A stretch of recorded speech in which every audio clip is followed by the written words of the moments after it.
Sumari po ang biyaya, awa, habag, pagpapala, katotohanan, pag-ibig mula kay Yahweh. Isang magandang araw po sa bawat isa. Ang ating pong paksa sa araw na ito ay hinggil po doon sa sinulat ni Isaias. At ito pong isinulat ni Isaias ay 740 BC. Kung idadagdag mo yung panahon natin ngayon na 2020, lumalabas kulang-kulang 3,000 taon na nakakaraan. Ano ho? Applicable pa ho ba yung sinasabi ni Isaias na sinong naniwala sa aming balita? At kanino nahayag ang bisig ng Panginoon? Opo, hanggang sa ngayon, applicable pa yan sapagkat marami ang hindi naniwala doon sa sinasabi ni Isaias. Ano ho? Ituloy lang ho natin yung basa. No? Sa Isaiah 53:1, sinong naniwala sa aming balita at kanino nahayag ang bisig ng Panginoon? Sapagkat siya'y tumubo sa harap niya na gaya ng sariwang pananim at gaya ng ugat sa tuyong lupa. Walang anyo o kagandahan man at pagka ating minamasdan siya ay walang kagandahan na mananais tayo sa kanya.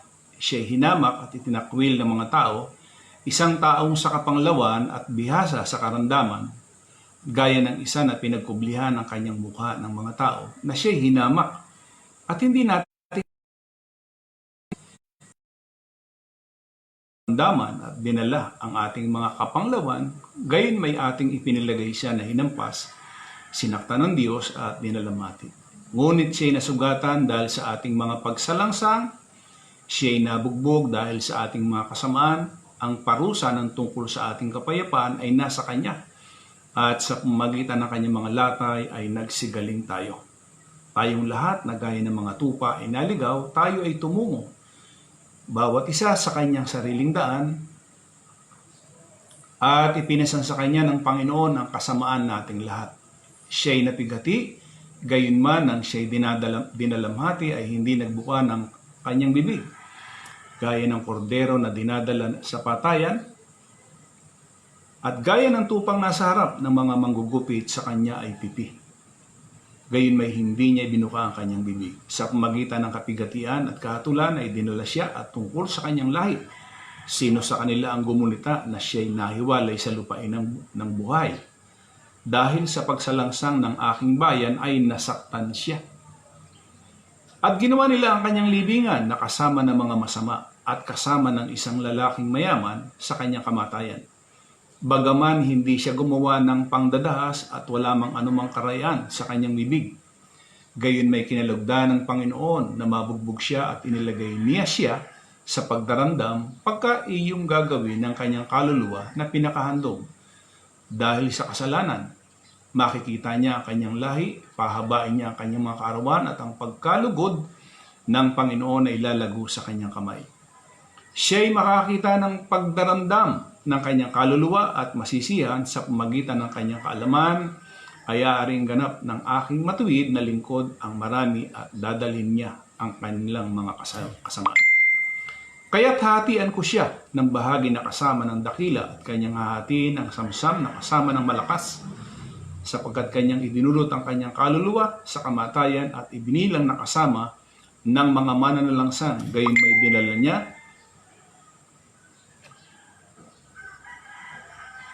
ang kasalanan ng marami at namagitan sa mga mananalangsang. Sinong naniwala sa aming balita? Maaring hindi ho talaga kapanipaniwala, lalo-lalo na ho yung mga kabataan ngayon, na may nangyari pala nung unang siglo. At ito yung pakikitulad ng Diyos sa tao, o yung kanyang pagkakapako doon sa krus. Kaya yung sinasabi niya, mo, makikita natin, yun ho bang hindi maniniwala talaga yung tao doon sa nangyari sa kanya? At siguro maging yung mga Hudyo ngayon na nasa Israel hanggang ngayon, hindi sila naniniwala doon sa Misayas noong unang siglo. Ano? Wala silang paniniwala. Yun hong mga napakinggan, halimbawa, sabi nga ni Pablo dun sa Roma 10:16, datapot hindi silang lahat ay nakinig ng masasayang balita. Sapagkat sinasabi ni Isaias, Panginoon, sino ang naniwala sa aming balita? Nakuha niyo po ba yun? 17. Kaya nga ang paniniwala ay nanggagaling sa pakikinig at ang pakikinig ay sa pamagitan ng salita ni Kristo. Sino ang maniniwala? Marahil, sabi nga ni Pablo, hindi sila. Ano sabi niya? Datapot hindi silang lahat ay nakinig ng masasayang balita. So, aplikable sa ating panahon, itong sinasabi ni Pablo sapagkat sa nakikita natin sa mga relihiyon, hindi talaga sila naniwala na yung Diyos ay makikitulad sa tao. May dahilan. Ano ba ang naging dahilan? Gaya na sinasabi ni Pablo. Diba? O, kinot niya eh. Datapot hindi silang lahat ay nakinig ng masasayang balita sapagkat sinasabi ni Isaias, Panginoon, sino ang naniwala sa aming balita? Yun hong arm na binabanggit niya o yung bisig. At kanino nahayag ang bisig ng Panginoon? Ito ho yung kanyang kapangyarihan o yung power. Sabi ho dito sa 40 Gs ng Isaias, narito ang Panginoon Diyos ay darating na gaya ng makapangyarihan at ang kanyang kamay ay magpupuno sa ganang kanya. Narito ang kanyang gantimpala ay dala niya at ang kanyang ganti ay nasa harap niya. Yung pong power or kapangyarihan. Sabi niya doon sa Roma 1:16, sapagkat hindi ko kinahiya ang Ebanghelyo sapagkat siyang kapangyarihan ng Diyos sa ikaliligtas ng bawat sumasampalataya, unay sa Hudyo at gayon din sa Grego. Unang Korinto 1:18, sapagkat ang salita ng krus ay kamangmangan sa kanila na nangapahamak, ngunit ito'y kapangyarihan ng Diyos sa atin na nangaligtas. So, yung sinasabi ni Propeta Isaias, ito ay patungkol kay Yahweh nung siya'y magkatawan tao.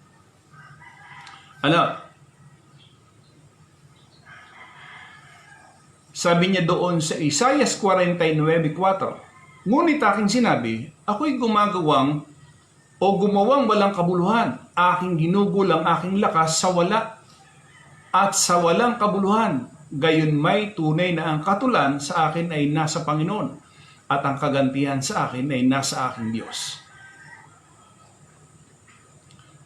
Sa 1:6 ng Marcos, at nanggigilala siya sa kanilang di pananampalataya. At siya'y lumibot na nagtuturo sa mga gayong nasa paligid-ligid. Tingnan niyo unang siglo ito talagang marami hindi sumasampalataya doon sa kanyang ginagawa.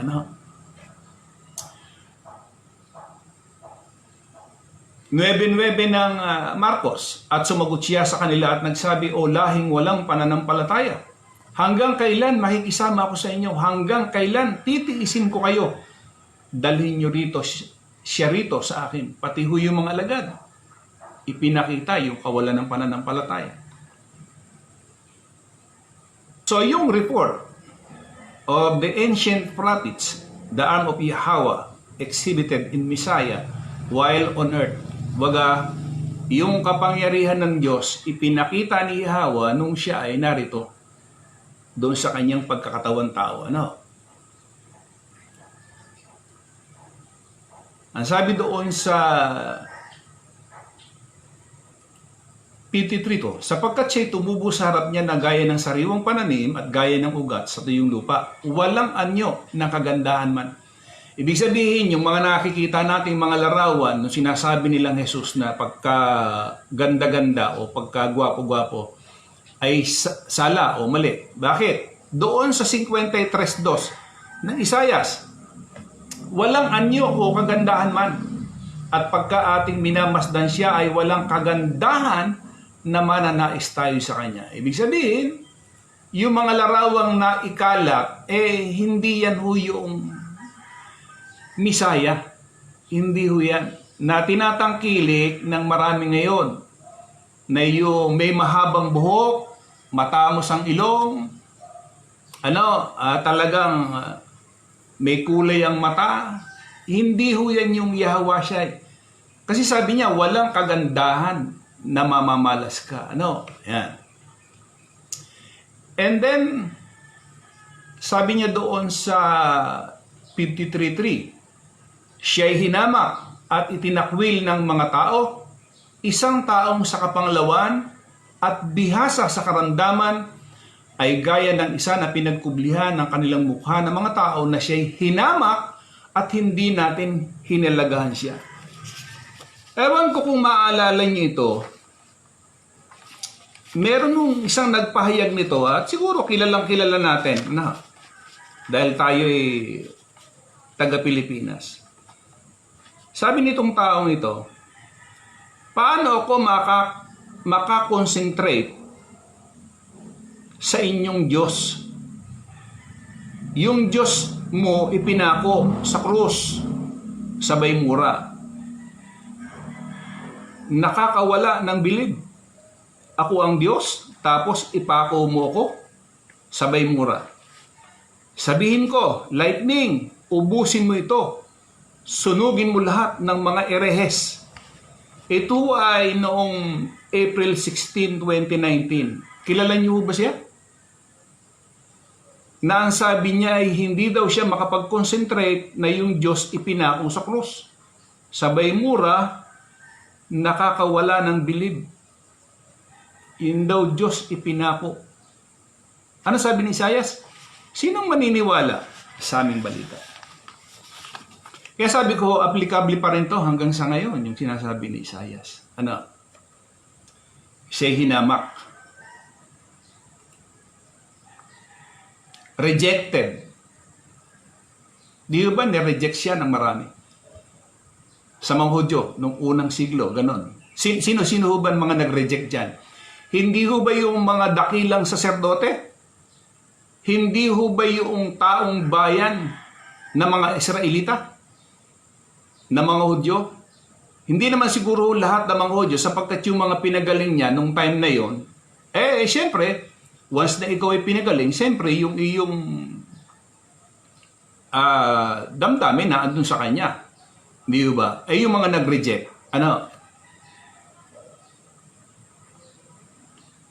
Sabi doon sa Isaiah 49:7, ganito ang sabi ng Panginoon, ng manunubos ng Israel na kanyang banal, doon sa hinamak ng tao, doon sa kinayayamutan ng bansa, sa lingkod ng mga pinuno, ang mga hari at ang mga pangulo, at mga kakita at magsisibangon, at sila'y nagsisamba dahil sa Panginoon, na tapat sa banal na Israel na siyang pumili sa iyo.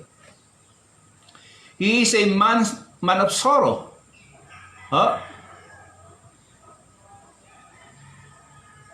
Yun sinasabi, hinamak at hindi natin hinalagaan siya. 53:4, tunay na kanyang dinala ang ating mga karamdaman at dinala ang ating mga kapanglawan.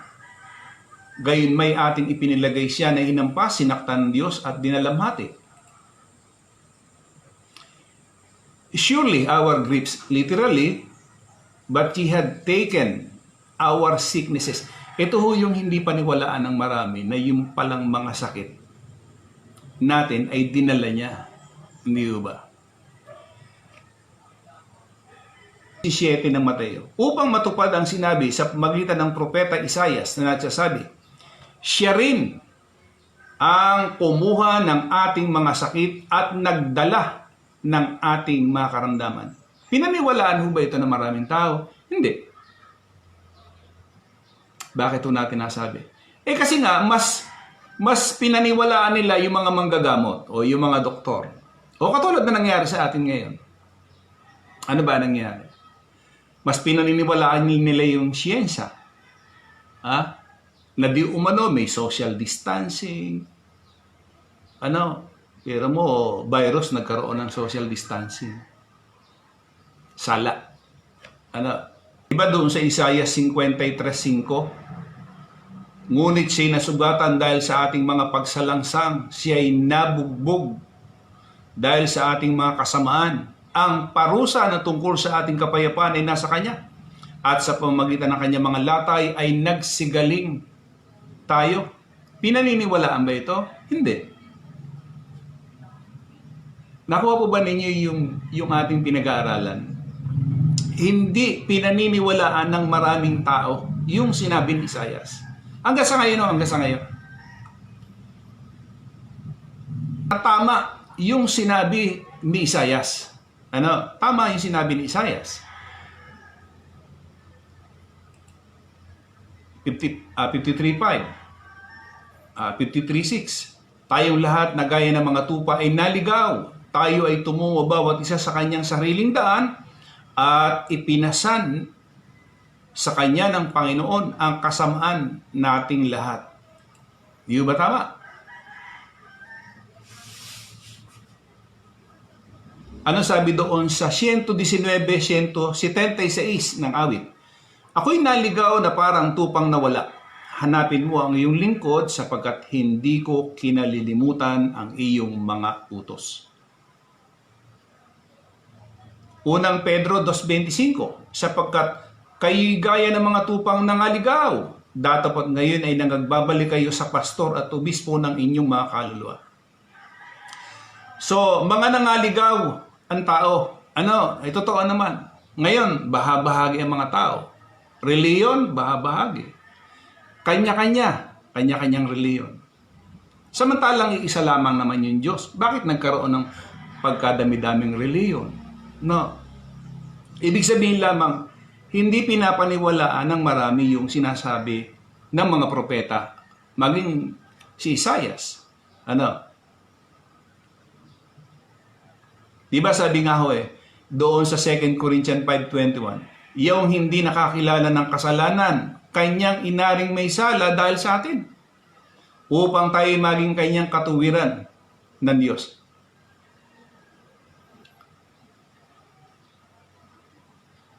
(5:16) At ang kaloob ay hindi nangyari sa pamamagitan ng isang nagkasala, sapagkat ang kahatulan ay dumating sa isa sa ipagdurusa. Datapot ang kaloob na walang bayad ay dumating sa maraming pagsuway sa ikaaring ganap. 5:17 ng Roma, sapagkat kung sa pagsuway ng isa ay naghari ang kamatayan sa pamamagitan ng isa, lubha pang nagsipaghari sa buhay ang nagsitanggap ng kasaganaan ng biyaya at kaloob ng katuwiran sa pamamagitan ng isa sa makatitbagay si Yahweh. Biro nyo, yung mga inosente na parusahan din, as guilty. 53:7. Siya'y napagati, gayon may, nang siya'y dinalamhati ay hindi nagbuka ng kanyang bibig, gaya ng kordero na dinala sa patayan, gaya ng tupang nasa harap ng mga manggugupit, sa kanya ay pipi. Gayon may hindi niya binuka ang kanyang bibig.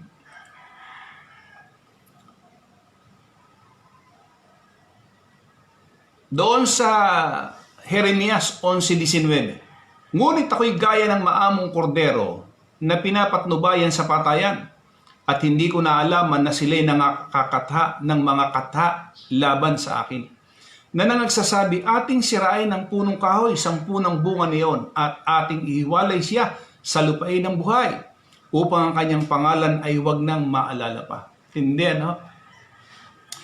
Yun ang ating binabasa, mapapansin nyo parang akma doon sa bawat sinasabi doon sa Isaias. Tama ho. Sapagkat wala naman tayo ibang pagkukunan, kundi dito rin. Noong sinabi niya doon sa Juan 5:39 na saliksikin ninyo ang kasulatan pertaining doon sa lumang tipan, kasi akala nila wala pa namang bagong tipan nung unang siglo. Pansinin niyo ho yan. So, ibig sabihin, magmula doon sa Genesis hanggang sa Revelation, sa kanya ho nakaukol yan. Kay Yahweh siya Sabi doon sa awit 38:13, ngunit ako'y gaya ng binging tao na hindi nakakarinig. Ako'y gaya ng piping tao na hindi ibinuka ang kanyang bibig. Mateo 26:63. Tingnan nyo yung nangyari sa kanya noong unang siglo. Datapat hindi umimik si Yahweh at sinabi ng dakilang saserdote sa kanya, Kita'y pinapanumpa alang-alang sa Diyos na buhay na sabihin mo sa amin kung ikaw nga ang Kristo, ang anak ng Diyos.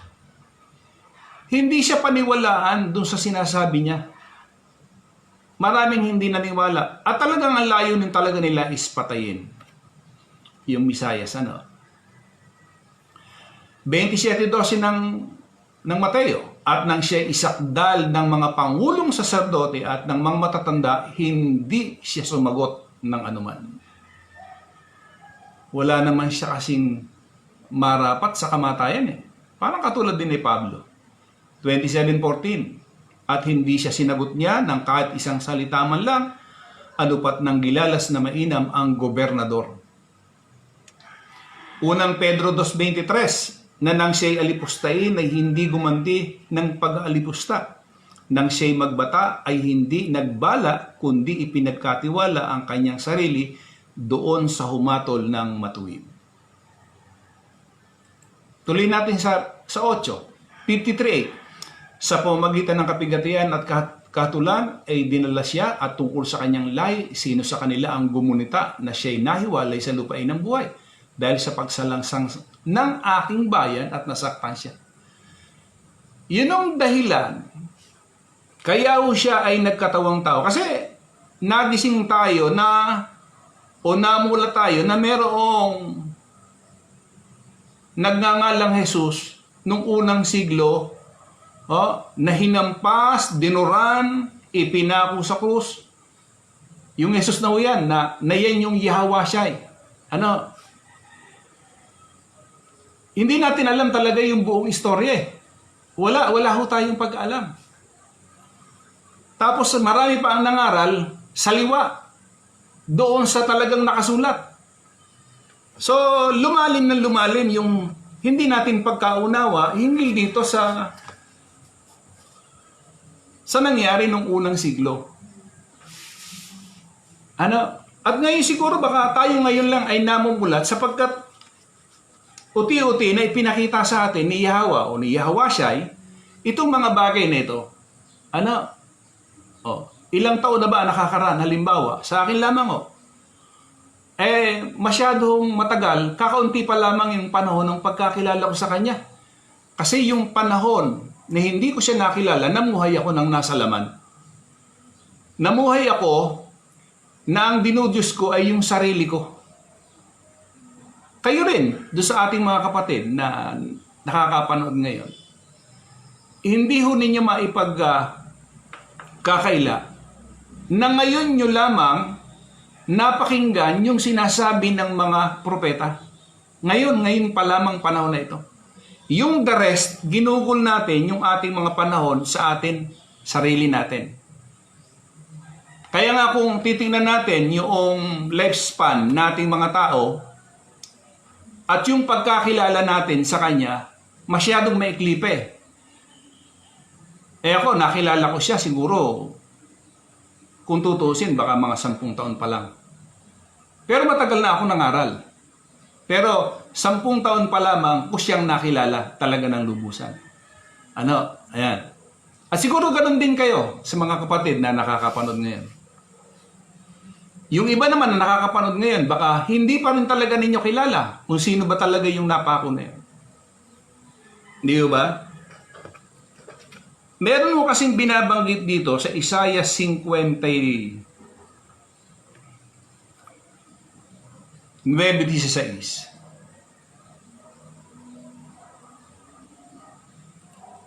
Nakita na walang tao at na walang tagapamagitan.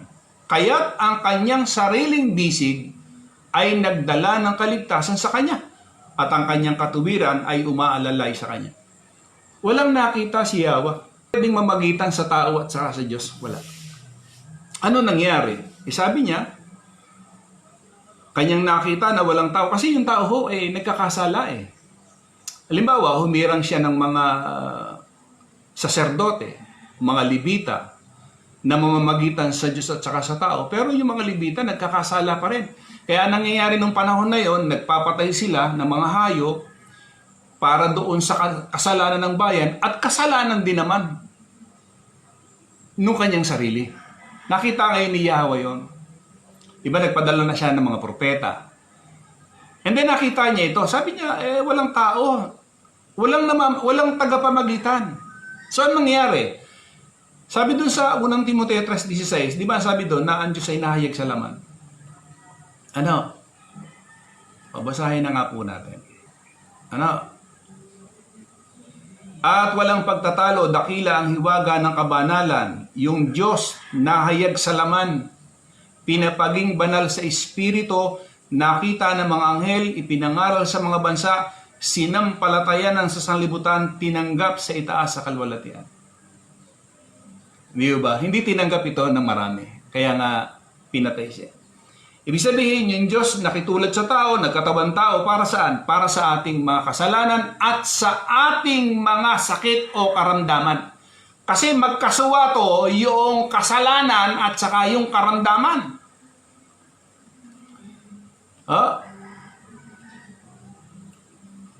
Hindi nga pinaniniwalaan ng maraming tao yung sinasabi nila ni Isaias. Hindi ba?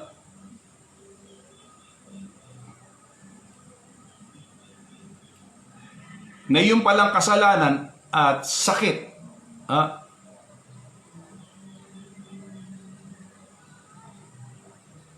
ay magkasuwato. Ano?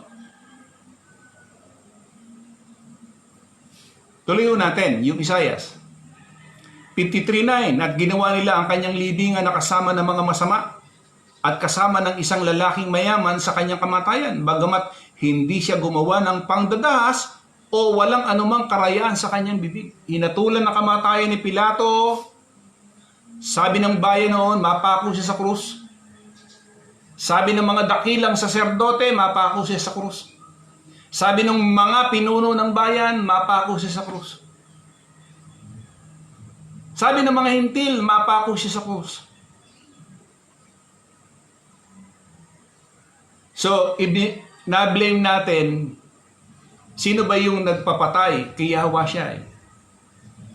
Hindi ba ang sinasabi nga ng marami ay yung mga Hudyo, yung mga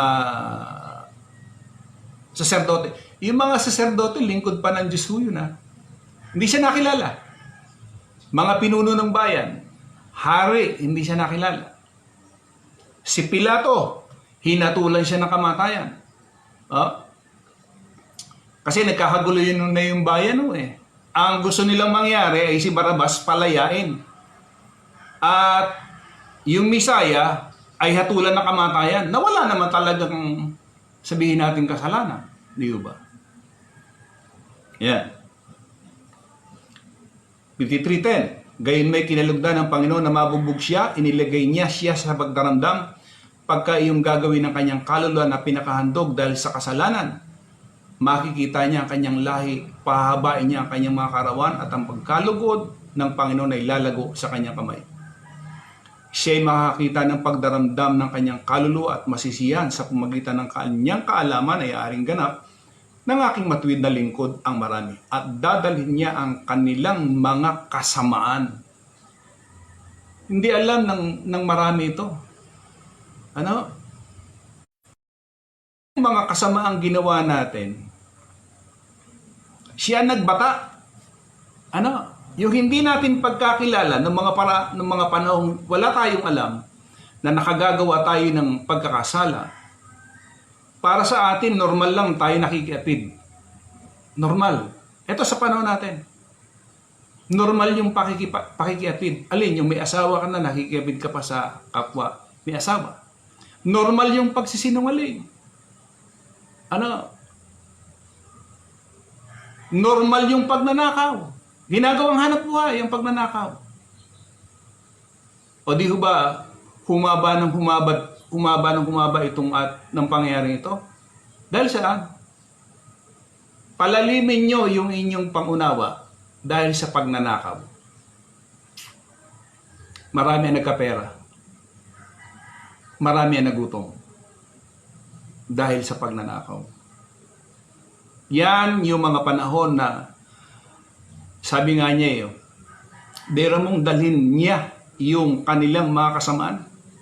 Di ba? O 12. Kaya kahatian ko siya ng bahagi na kasama ng dakila at kanyang hahatiin ng samsam na kasama ng malakas, sapagkat kanyang idinulot ang kanyang kaluluwa sa kamatayan at ibinilang nakasama ng mga mananalangsan, gayon may dinala niya ang kasalanan ng marami at namagitan sa mga mananalangsan. Yun ho pala yung buong istorya na ngayon lang natin naintindihan na kaya ho pala siya ay napako doon sa krus. Hindi dahil doon sa mga Hudyong nagsabi na ipako siya. Hindi dahil doon sa mga saserdote na nagsabing ipako siya. Hindi dahil doon sa mga pinuno ng mga bayan na sinabi na ipako siya. Hindi dahil kay Pilato na humatol ng kamatayan. Ano ho ang dahilan? Yung John 3:16. Oh, sapagkat gayon na lamang ang pagsinta ng Diyos sa sanlibutan, ibinigay niya kanyang bugtong na anak upang kung ang sino mang sumampalataya ay huwag mapahamak, kundi magkaroon ng buhay na walang hanggan. Yun po pala yung dahilan. Hindi ho yung mga saserdote, hindi yung pinuno ng mga bayan, hindi ho si Pilato, hindi ho yung mga Hudyo, kundi siya mismo. Pero mo, ialay niya yung kanyang buhay para doon sa mga tao. Ano? Kaya lamang, ang sabi niya ho rito, sapagkat gayon na lamang ang pagsinta ng Diyos sa sanlibutan na ibinigay niya ang kanyang bugtong na anak. Yung laman. Yan yung laman na pinatay, binuhay sa Espiritu. Ano? Upang ang sino mang sa kanya'y sumampalataya ay huwag mapamak. Eh paano Brad kung hindi ka sumampalataya? O tatandaan nyo ho, wala ho yung impyerno na yan. Panahon ni Noe, 8 ang naligtas. Ano nangyari dun sa iba? Nagkandamatay. Ganun lang naman kasimple yun eh. Ang kabayaran ng kasalanan, kamatayan. Ganun lang siya kasimple. Hindi mo na siya para pahirapan pa ang mga tao, hindi. Ganun. Siguro naman hindi na natin pwedeng sisihin pa si Yahweh kung dumating yung punto na ikaw, habang ikaw ay patuloy na nagkakasala, ibigay sa iyo yung kahatulang kamatayan, at yung kamatayan na yon pang walang hanggan na. Hindi na siguro natin masisi. Bakit? Kasi nagkatawang tao na siya, nagboluntaryo na siya. Nakitulad sa tao, mayaman, naging mahirap, walang sariling bahay. Sabi nga, mapapalad pa tayo eh. Meron tayong sinisilungan. Pero siya wala. Lahat ng hirap, binanas niya. Lahat. Kung mapapanood natin yung Passion of Christ, matitindi yung ibinigay na hataw dun sa kanya dun eh. No? Talagang maawa ka. Yun yung nangyari ho. Kaya, dito sa ating pinag-aaralan ito, maiintindihan natin na talagang marami pa rin hanggang sa ngayon ang hindi naniniwala dun sa mga ibinabalita ng mga propeta.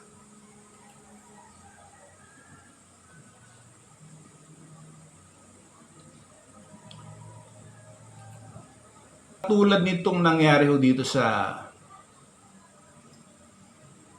iyon hong kasalanan at saka sakit are ethically connected as cause and effect. Ano ibig sabihin nun?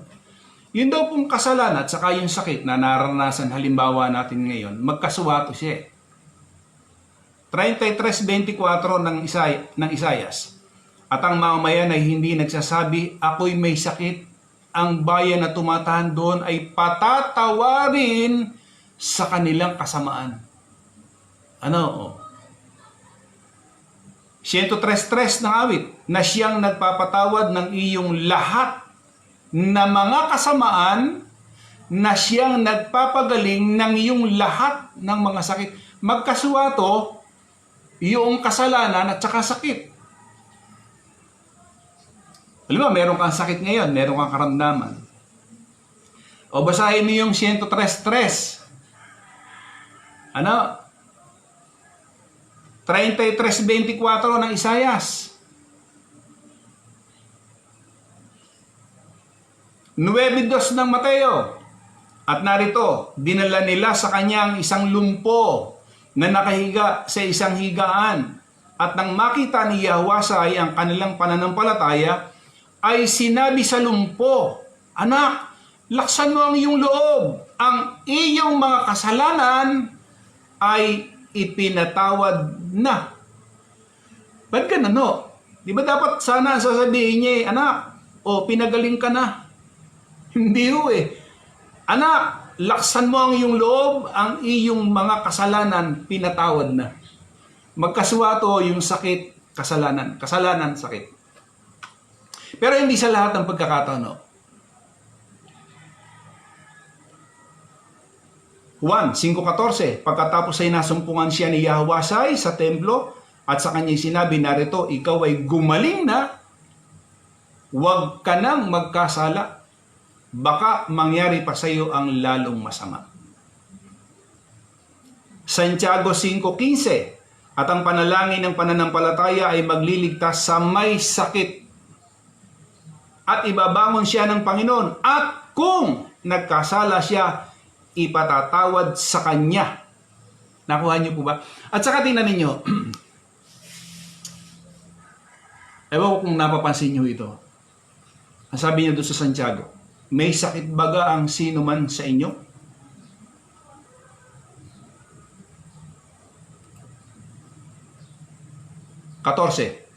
May sakit baga ang sino man sa Santiago 5:14, ipatawag niya ang mga matanda sa assembly at ipanalangin nila siya. Hindi isa lang, ha?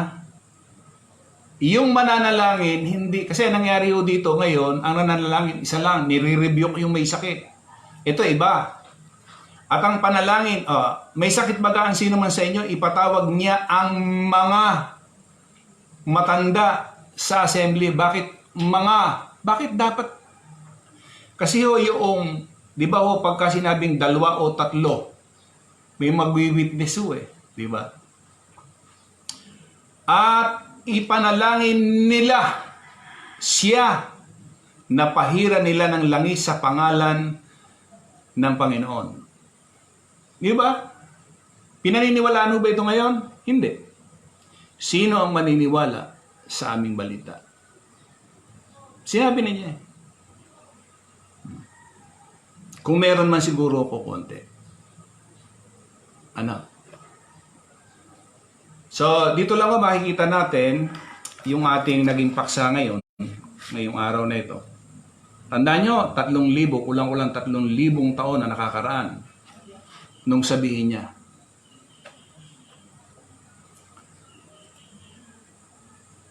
Sinong maniniwala sa aming balita?